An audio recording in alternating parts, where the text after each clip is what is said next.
How old were you when you got your first tattoo? So how old was I when I got my first tattoo? I was actually 18. I was 14 years old. I was 18 and 6 months. What inspired me was the situations that I was in because I was having difficulties with my life at the moment. My first tattoo is of a little tiny Brontosaurus dinosaur.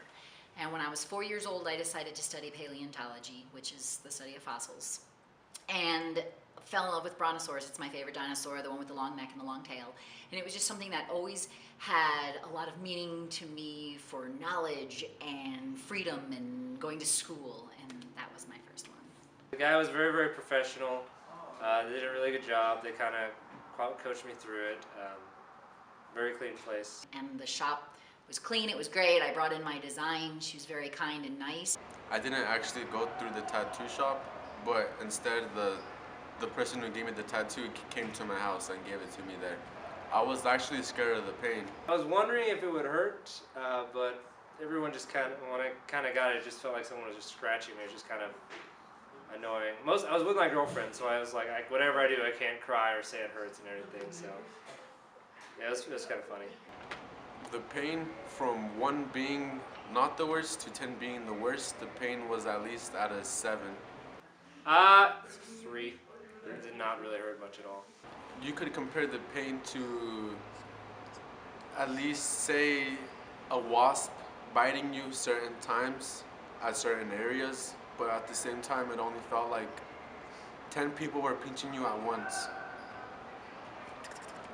If you ever tried to write on your skin with a pencil and you just kind of keep scratching at yourself, that's kind of how it is. So it's kind of just a scratching sensation, but it's not really much of a stabbing or any painful sensation.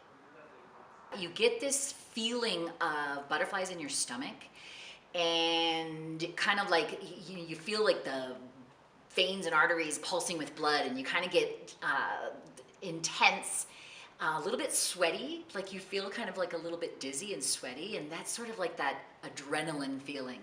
I do have some regrets because, as a matter of fact, I didn't tell him to put enough detail, which makes my tattoo feel a little more plain to me, even though I still like it. And at one point I've thought about covering it up, doing a tattoo cover-up, and a tattoo artist that I had in Denver years ago told me, it's part of your story. Like you're writing this story about yourself, and that flawed tattoo is part of the story that you've written, so don't regret it, don't cover it up, it's just part of that book. The great part about tattoos is even if it's a tattoo that you end up regretting, that ends up being kind of a reminder to yourself of, don't always rush into things and do stupid stuff. What I always say, it's a friend of mine always kind of criticizes me, and he says well, at least I don't have any tattoos, so I won't have any regrets when I'm older. And I was like, yeah, you won't have any regrets. You also won't have any stories to tell. So I don't have any regrets about it at all. I think it looks awesome. My parents still don't approve of my tattoos.